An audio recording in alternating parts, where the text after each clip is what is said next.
Greetings universe, इस भाग्यशालिनी और आज हम एक और प्रवचन करने वाले हैं मेडिटेशन पर या ध्यान पर।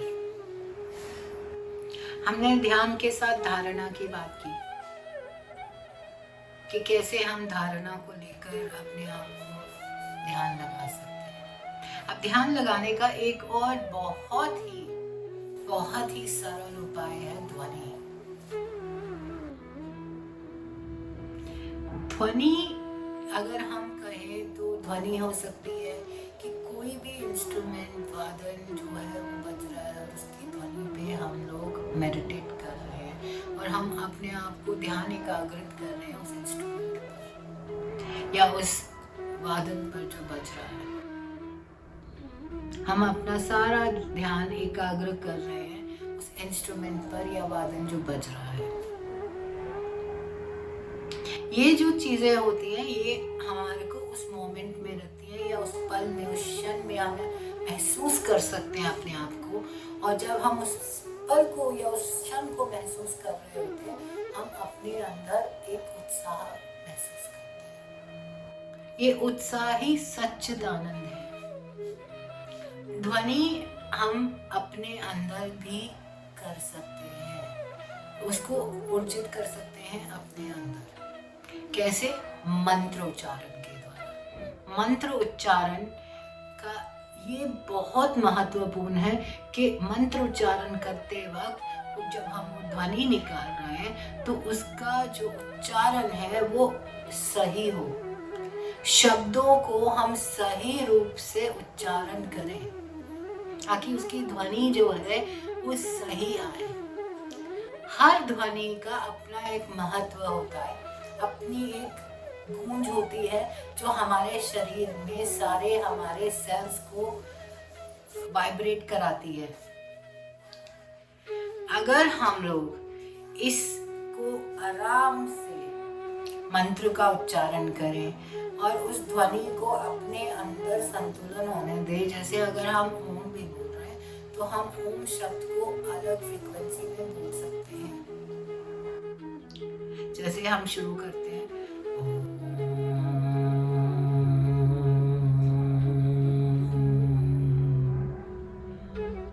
अब इससे थोड़ी और ध्वनि वाइब्रेशन को हम ऊंचा कर सकते हैं।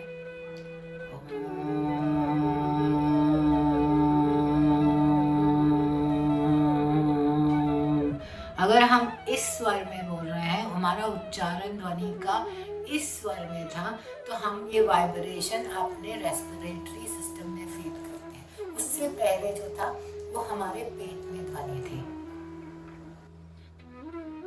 और अगर हम इससे थोड़ा सा और ऊंचा स्वर ले जाएं तो वो हमारा जो ध्वनि होगी वो हमारे गले से ऊपर केंद्रित होगी।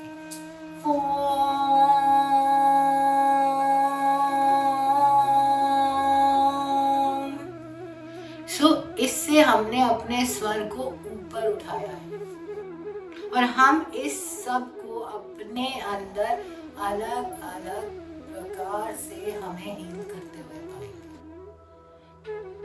इसलिए मंत्रों के उच्चारण पर बहुत ध्यान दिया जाता है।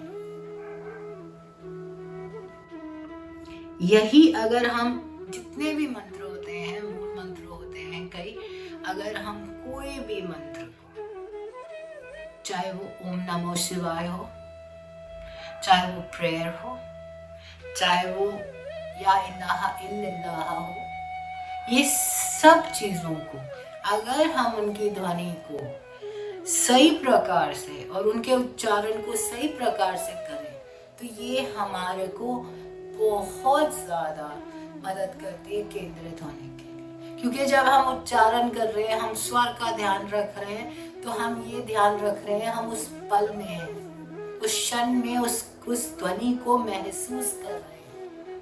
हम ध्यान लगा रहे हैं कि कहीं हम उस ध्वनि से इधर उधर ना भटके। और ये जब हम केंद्रित करते हैं अपना ध्यान ध्वनि पे तो हम मेडिटेट कर रहे हैं, फिर हमारा ध्यान और कहीं नहीं बिखर रहा होता। इसलिए मंत्र उच्चारण को बहुत ज्यादा महत्व दिया जाता है भक्ति में। हम मंत्र उच्चारण का या ध्वनि का ऐसे भी कर सकते हैं कि अगर हम सिर्फ हम ही कर रहे हैं,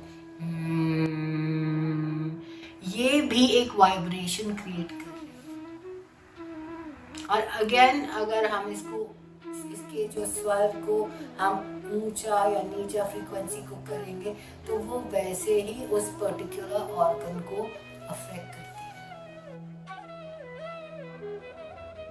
अगर हम ऐसे हाथ रख कर भी करें तो हमें अपने हाथ पे वो महसूस होगी।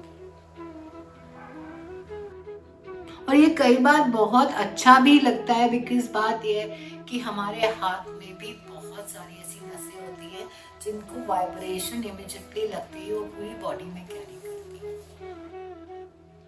इसीलिए हमें वाइब्रेटिंग चीज़ें अच्छी लगती हैं, या जो वाइब्रेशन हम ट्रेन में महसूस करते हैं वो हमें रिलैक्स करती है। लोगों को ट्रेन की जर्नी इसलिए पसंद है क्योंकि जब वो ट्रेन में जा रहे हैं तो उनको अच्छी चीज़ें बाहर दिख रही हैं, वो एकाग्र रूप से उस चीज़ों को देख रहे हैं, और जो ट्रेन की ध्वनि है और जो वाइब्रेशन है, ध्वनि हम इसीलिए बोलते हैं वाइब्रेशन है, वो हमको सूद कर रही होती है, वो हमारा को शांत सच्चित आनंद दिला रही होती है। इसलिए हम वहाँ पर बिल्कुल ही शांत स्वभाव महसूस करते हैं, या हम अपने आप को उस पल में पाते हैं। कई बार हम लोग इतने ज्यादा शांत होते हैं कि हमें ट्रेन में बैठे बैठे नींद आने लग जाती है, झुके आने लग जाते हैं, क्योंकि हम बिल्कुल रिलैक्स हो जाते हैं। तो ये चीजें जो होती हैं ये हम सबको एकाग्रचित करती है, हमें सच्चित आनंद की ओर लेके जाती है। अगली बार अगर हमें कोई गुस्सा आ रहा है, या हमारे को कभी भी द्वेष फील हो रहा है, या कोई भी ऐसी चीज़ जो हमारे को स्ट्रेस क्रिएट कर रही है या हमारे अंदर चिंता उत्पन्न कर रही है, तो हमें अपने आप को उस परिस्थिति से दूर ले जाने के लिए ध्वनि का उच्चारण करना चाहिए, उपयोग करना चाहिए। जब हम ध्वनि को अपने आप को नियंत्रण में लाने के लिए प्रयोग करते हैं, उस समय हम अपने आप से पूर्ण रूप से जुड़ रहे होते हैं और हम ईश्वर से जुड़ रहे होते हैं।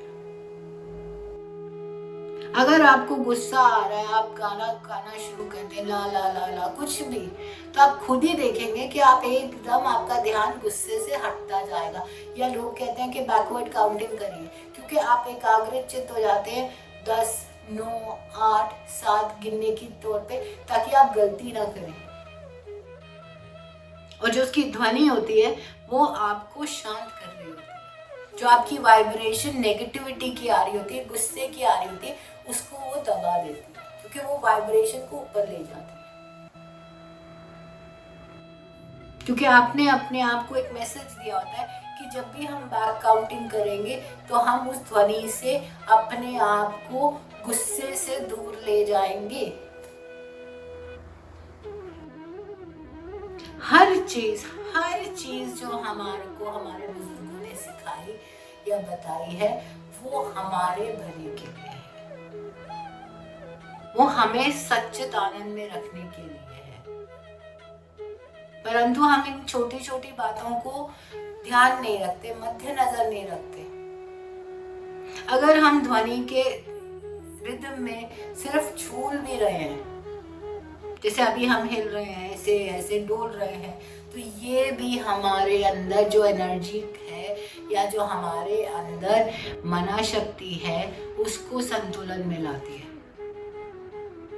क्योंकि उस समय शक्ति को या हमारी मना शक्ति को अपने आप को एक बैलेंस में, हमारा कान जो होता है वो एकदम एक्टिवेट हो जाता है कि वो ध्वनि के साथ हमको उस वाइब्रेशन के साथ टैली कर रहा है।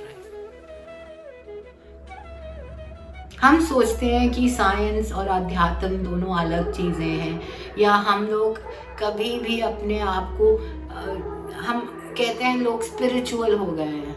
स्पिरिचुअल कुछ नहीं है।